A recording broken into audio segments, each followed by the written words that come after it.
আপুনি মই ঢুকি নোপোৱা অসমৰ আৰক্ষী প্ৰশাসনে চুব নোৱাৰা দুই অপাৰ শক্তিমান নাৰী এয়া ৰজাক যিয়ে আঙুলিৰ ইচাৰাত নচুৱাব পাৰে, মিডিয়াক যি এটা ধমকিত পিছুৱাবলৈ বাধ্য কৰিব পাৰে, মন গলেই যিয়ে অসমৰ যিকোনো সম্পত্তি হস্তগত কৰিব পাৰে, স্বামী বন্ধ কোঠৰীত থাকিলেও যি অত্যাচাৰে গগন ফালিব পাৰে, কি অপাৰ মহিমাৰ গৰাকী নহবনে তেওঁ? কোন এই দুই ৰহস্যময়ী নাৰী? কাক সন্মুখত ৰাখি অসমৰ গ্ৰেণ্ড মাষ্টাৰে তিল তিলকৈ অসমখন ৰাখি গৈছে বন্ধকত?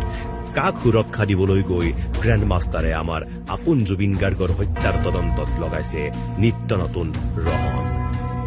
লৈ আহিছো সেই গ্ৰেণ্ড মাষ্টাৰৰ আন এক কুটিল কাহিনীৰ পঞ্চম খণ্ড, the death games of Zubeen Garg. জুবিনৰ দেশতেই এক ৰজা আছিল, স্বঘোষিত ৰজা। ৰাণীৰ অন্ধমোহত যিয়ে বিক্ৰী কৰিবলৈ লৈছিল অসমৰ স্বাভিমান, অসমৰ শিৰোধান। ৰাণীৰ ইচ্ছামতেই যিয়ে কৰি গৈছিল ইটোৰ পিছত সিটো নিয়ম উলংঘা। ৰাণীৰ হাতত তুলি দিছিল অসমৰ প্ৰতিটো অমূল্য সম্পদ। এই অন্ধ শাসনৰ ভণ্ড শাসকৰ তাণ্ডৱতেই এদিন অসমৰ গৌৰৱ, শুৱালকুছিৰ পাট মুগাৰ একছত্ৰী সাম্ৰাজ্ঞী হৈছিল এইগৰাকী ৰাণী। ৰাণীৰ লিপচা নিতৌ বাঢ়িছিল। দিগন্ত বিদাৰী সাফল্য আজৰি আনিবলৈ বিচাৰিছিল। জনতাক হাতৰ মুঠিত ৰাখিবলৈ, প্ৰিয়ভাজন হবলৈ জুবিন নামৰ অগ্নিশিখাক বান্ধিবলৈ বিচাৰিছিল। এই অহেতুক অভিপ্সা পূৰণ কৰাৰ পথতে এদিন মহাশূন্যত বিলীন হৈ গৈছিল সেই অগ্নিশিখা। The golden threads of Assam. এই অভিশপ্ত দিনটোত হেনো ৰাণীৰ সেই সপোন পূৰণৰ জখলাডালে উদ্দাম সংগীতৰ তালে তালে পৰিৱেশন কৰি আছিল ফেশ্বন শ্ব'। কাষে কাষে আছিল আন এক ৰহস্যময়ী নাৰী, কাপোৰ বেপাৰী অনিতা মহন্ত।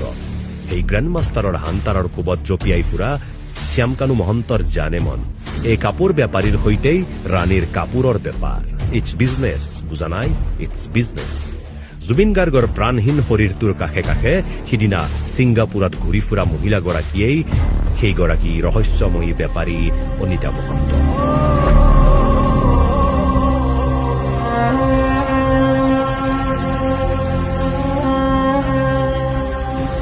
পিছে কোনো কাৰণতে আজিলৈ SITৰ সন্মুখলৈ জবানবন্দী দিবলৈ যাবলগীয়া নহল এই দুই ৰহস্যময়ী নাৰী, এক ৰাণী, আনগৰাকী বেপাৰী। ছিংগাপুৰত অভিশপ্ত দিনটোত উপস্থিত থকা স্বত্তেও কি এনে এক অদৃশ্য শক্তিয়ে এই দুই নাৰীক সুৰক্ষা দিলে বিগত 3টা মাহে?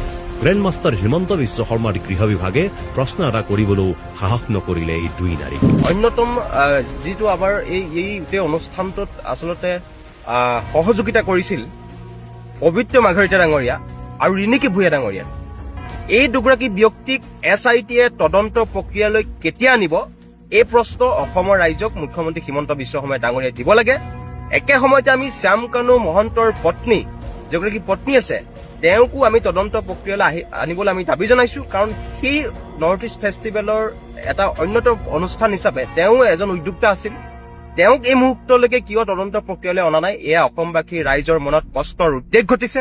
গতিকে আমি সেইকাৰণে ক'ব বিচাৰিছো, যেতিয়ালৈকে পবিত্ৰ মাৰ্ঘাৰিটা, ৰিণিকী ভূঞা শৰ্মা আৰু শ্যামকানু মহন্তৰ পত্নীক SITয়ে তদন্ত প্ৰক্ৰিয়াৰ মাজলৈ নানিব, তেতিয়ালৈকে তদন্ত প্ৰক্ৰিয়া আধৰুৱা হৈ ৰব। সেইকাৰণে আমি এইসকল ব্যক্তিক শীঘ্ৰে তদন্ত প্ৰক্ৰিয়ালৈ আনিবৰ কাৰণে দাবী উত্থাপন কৰিছো।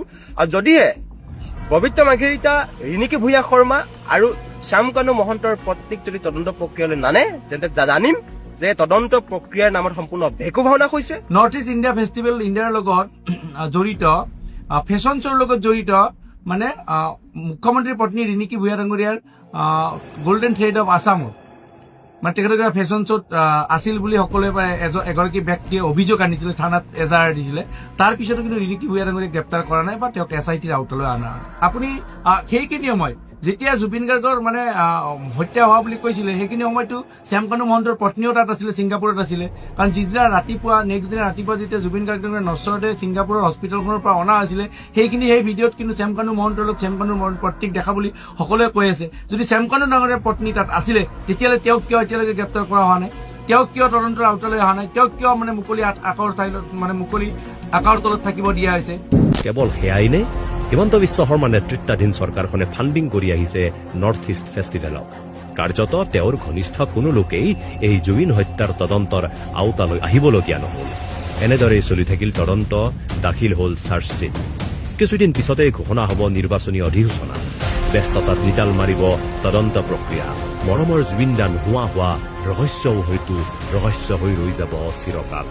আপোনাৰ মোৰ মাজত সমাধিস্থ হ'ব সেই সত্য আৰু ৰহস্যৰ খেলখন চলি থাকিব the death games of Zubeen Garg.